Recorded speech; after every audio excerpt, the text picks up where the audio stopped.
The comic today features Gary Gardner, star of the new Superman motion picture. This is Green Lanterns, the Gary Gardner version, when he wasn't Green Lanterns and when he started wearing armour, which only lasted a couple of months. This is issue 18. It is written by Chuck Dickens, and it is part 1 of 4 of a story that isn't a 4-part story, but instead two 2-part stories they have labelled as a 4-parter, even though they have different writers. The 90s were the advent of alienating cover copy.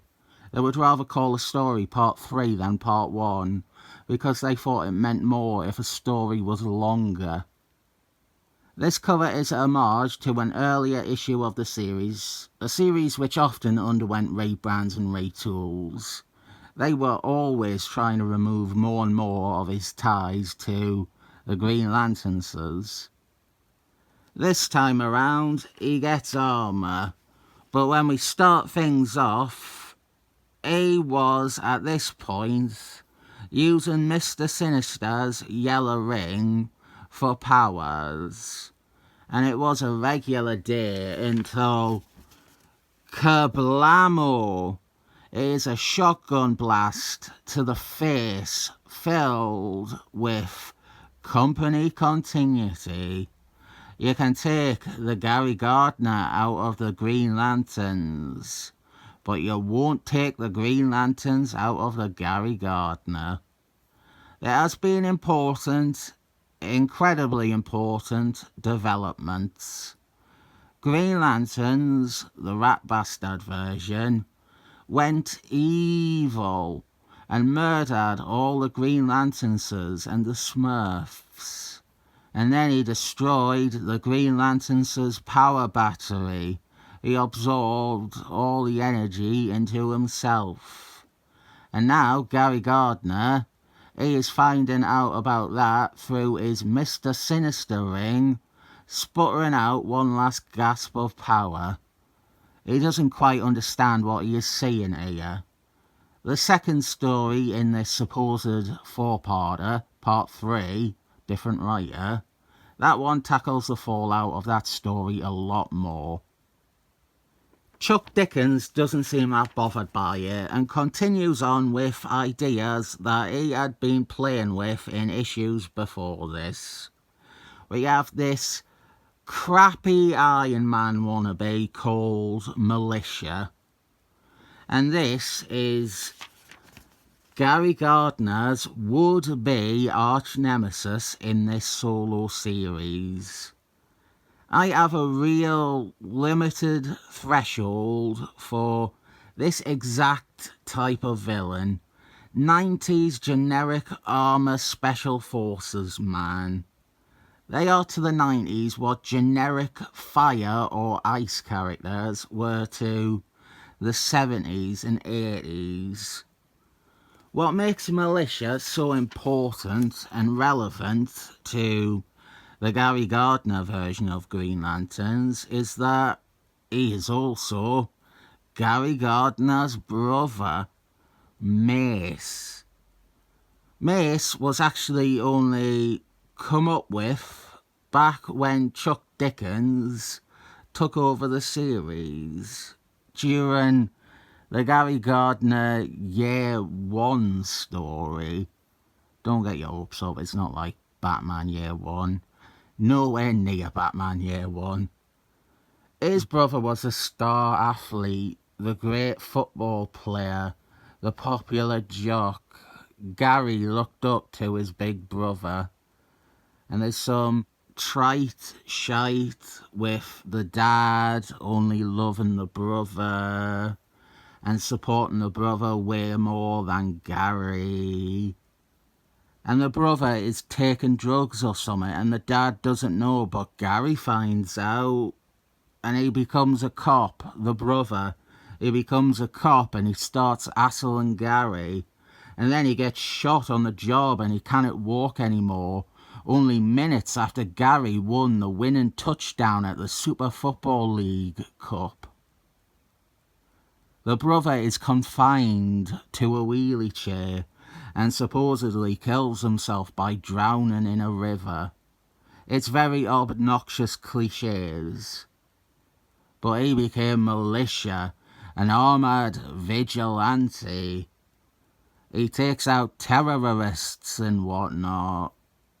And then Gary Gardner became his target, and this time it is personal. They have fought before, but Gary Gardner doesn't know it is his brother. He hasn't learnt that yet. All that is a bit rubbish. But this stuff is where Chuck Dickens shines on this series. The interactions and the scripting when it comes to the title star and other characters in his periphery. We have Gary Gardner talking to Blue Beagle. Mr. Sinister's ring has gone dead ever since the events of the Slaughterfest over in Green Lanterns issue 50. Gary Gardner is often written as one note, but we really have him done well here. He retains his attitude and personality, but there's definitely a human within the same body. To hammer home some points about his vanished powers, Gary Gardner tries to stop a robbery and almost ends up being shot himself. So he goes back to Blue Beagle and says that he wants armour. He wants good armour. He wants the best armour in America, the best armour in the world. And then this is what he gets. A lot of people think Blue Beagle was ruined a bit by the Justice League International books making him into such a joker. But with armour like this, and armour like the compact caravan he made for Booster Gold, I think they ruined him by making him into one of the most sociopathic pranksters in comics. So we get to see Gary Gardner's armour in action. He tests it out in front of Blue Beagle. It's an okay sequence.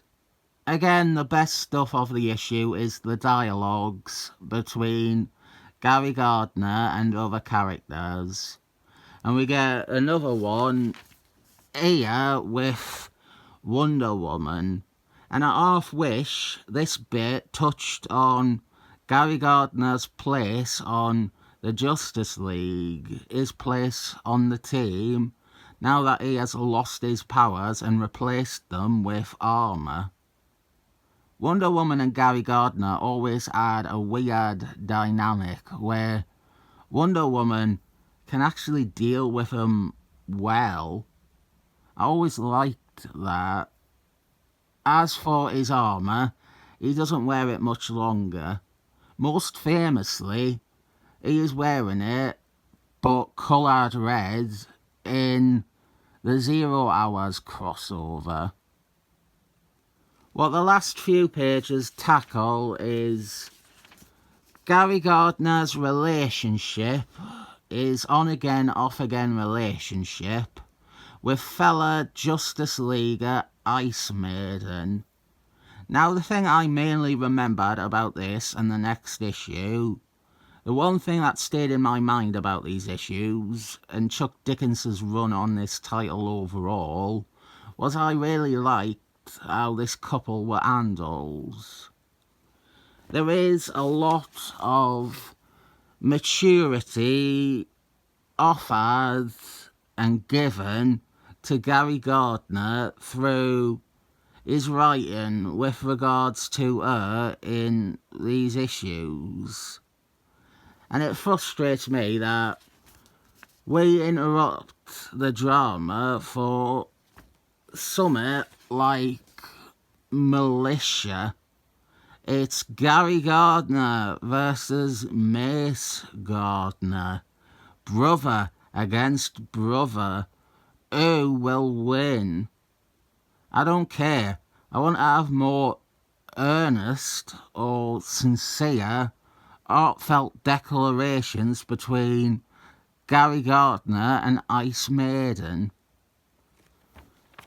I think this book is filled with poor ideas or reworkings of the title star, but for a time it didn't matter because the character was being scripted to the quality where you were happy to ignore the crappy villain or the tawdry abusive dad backstory. I think this issue can have 7 thumbs up.